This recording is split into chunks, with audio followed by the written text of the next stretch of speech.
A half-dozen police cars crowded the gravel driveway, their headlights lighting up a row of trees. The gnarled shadows they threw against the walls of the farmhouse swayed gently in the breeze. I pulled my hair back into a ponytail as I stepped over a line of yellow police tape. I didn't want to be accused of contaminating any evidence. A young officer eyed me suspiciously as I approached the house, but let me pass through the front door. He knew why I was there. I found Jack's corpse in the upstairs bedroom, the blood from his self-inflicted gunshot wound still wet and sticky. Detective Marston, a thin balding man, stood in the corner of the room writing something in a notebook. "Hello, Jane," he said as I stepped through the doorway. "I'm surprised you didn't beat me here." I ignored the comment, squatting down near Jack's body.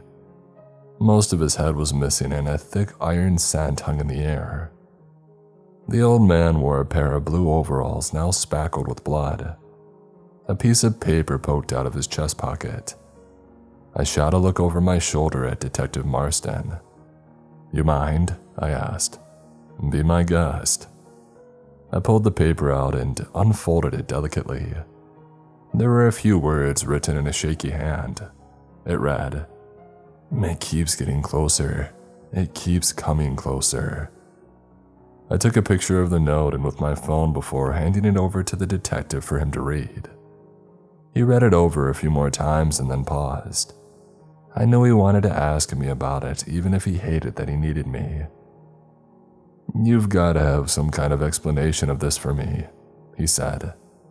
I did, but Marston didn't need to know what my guess was. I had been working for 3 months on these suicides, and I had finally managed to win his trust.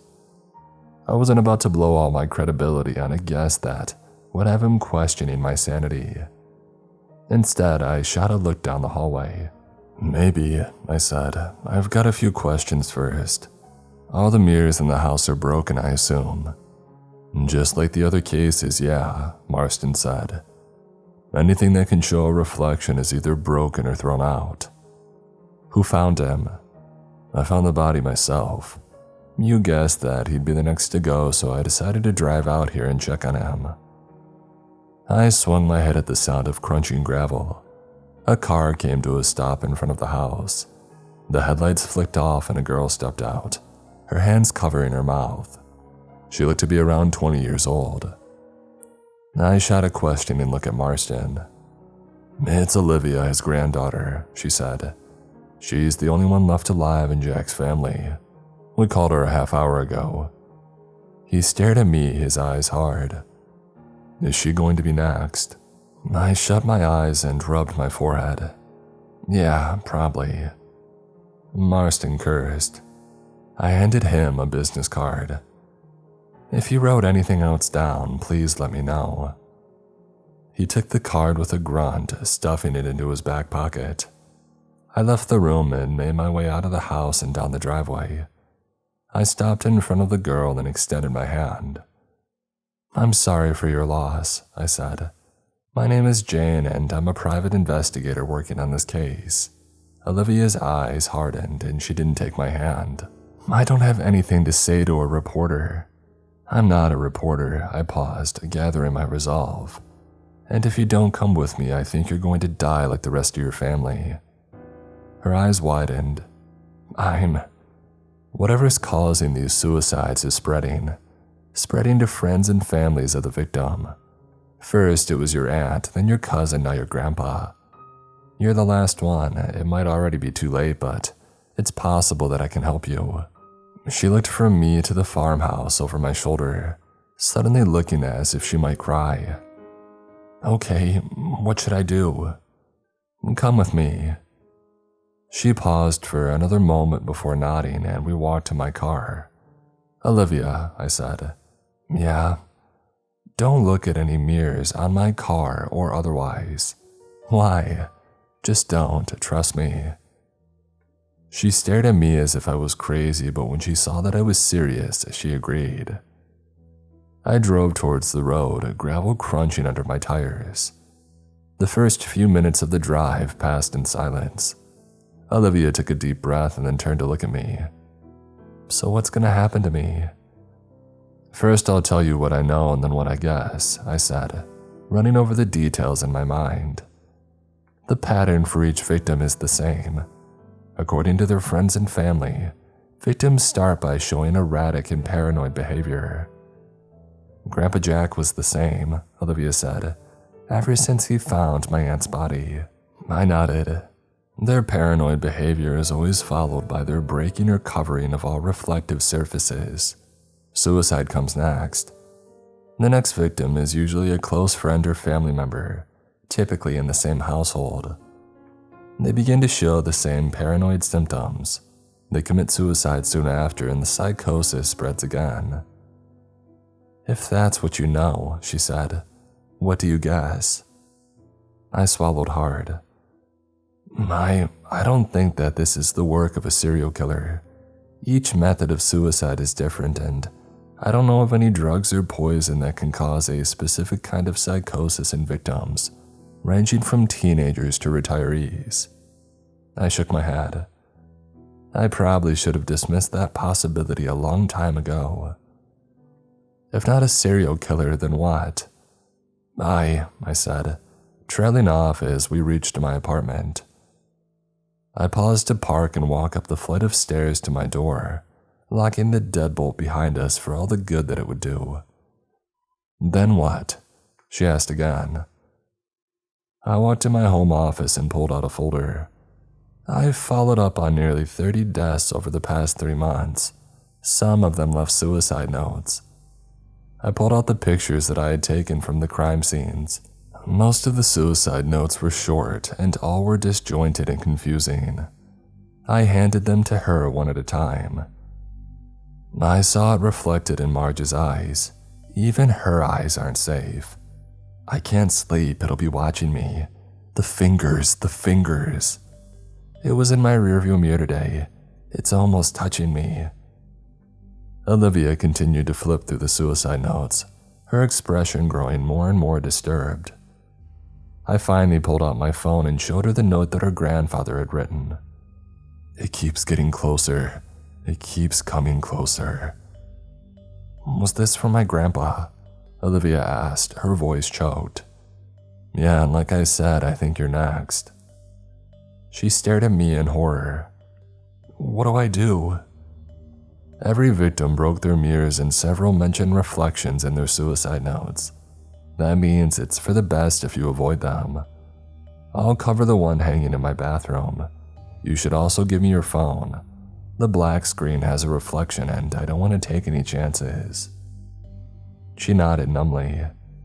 I took down my bathroom mirror and set it in the corner of my living room before covering it with a blanket. You can sleep on the couch. We'll talk more tomorrow. It was hard to sleep that night. My mind was flooded with images of the brutal suicides that I had investigated over the past months. Olivia was a rare opportunity. I had control over a victim before psychosis set in. Maybe I could save her. Maybe. The next morning, I woke up and found Olivia sitting on my couch, staring off into space. Her head swiveled at me. I was afraid that I would see violence or fear in her eyes, but instead I saw intensity. I need to look in the mirror, she said. Why? I asked. Whatever the others saw was enough to basically break their minds. It could kill you. I need to know and you can cover it up once I see it. I almost rejected the idea, but my curiosity got the better of me. Would I see something in the reflection behind her? Was one exposure enough to kill her? Okay, I said, bringing my still-covered mirror out from the corner. I grabbed the corner and slowly lifted the blanket, watching Olivia's face for any reaction. She stared at the mirror intently until the blanket was pulled away, and then she shook her head and looked at me. I don't see anything. Really? I asked, my mind racing. Maybe it had jumped to a neighbor instead. Maybe Jack had a bowling friend or something. Maybe. My phone rang the chirp making me jump. I looked at the display. It was Detective Marston. Detective, I said, you have any new information for me? I see it, he said, his voice trembling. What? I asked, my face suddenly cold. I broke the mirror so I wouldn't see it anymore, but it's still reflected in the shards. Jane, please help me. You said you had a guess. Why didn't you tell me about this? Oh God, I thought about it again. If I look in the bathroom, I'll see it. Oh God, even my phone has a... His voice cut off with the sound of the phone hitting the floor. Marston, I'm coming. I hung up and turned to Olivia. I was wrong. It wasn't you, it's a detective. There might still be time. I ran down to my car, surprised that Olivia was running down the steps behind me. We sped across town, Olivia dialing the police while I snaked down several windy country roads. I reached Marston's house and told Olivia to stay in the car, and ran up the steps to his front door. It was unlocked. Marston lay inside the bath, blood spattered the white tiles. A piece of shattered mirror hung limply in one hand.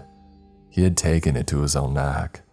I looked away, doing my best to choke down the vomit that rose in my throat, and then he gasped, his eyes flicking open. I didn't even know him, he said, his voice raspy and gurgly. I just found the body, that was all. He trailed off, blood choking off his words. His head slumped forward, a few drops flicking off his nose.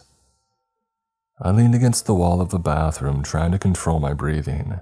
It was the most gruesome thing that I had ever seen. And then I slowly looked to my left. His medicine cabinet still hung on the wall, its mirror had been shattered in the center, long cracks surrounding a central point. I saw myself reflected 24 times in the individual shards. I thought back through all the cases, all the victims, family members, friends, and neighbors. They weren't just close with the victims. Each of them had found the victims' bodies. I looked at Marston's now lifeless body and then looked back at the mirror. The mirror swung, changing my view from myself to a view of the kitchen. A figure stood there, reflected 24 times in the shards. It was impossible to get a good view due to the damage, but it was a creature with eyes sunken deep in its skull. Its hands had long, gnarled fingers, and it was staring at me. I thought Marston's body was the worst thing that I had ever seen, but this was far, far worse. I slammed my palms over my eyes, the broken image of the creature burning into my brain like a hot iron. I vomited onto the tiles before running for the front door with my hand still clamped firmly onto my face.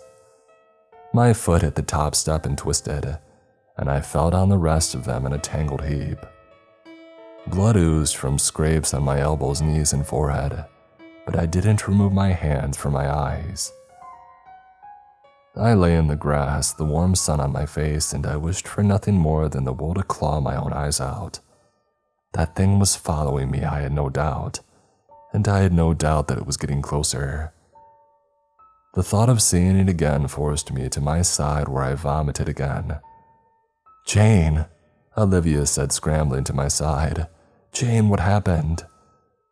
You're not next, Olivia, I said, my voice a little more than a whisper.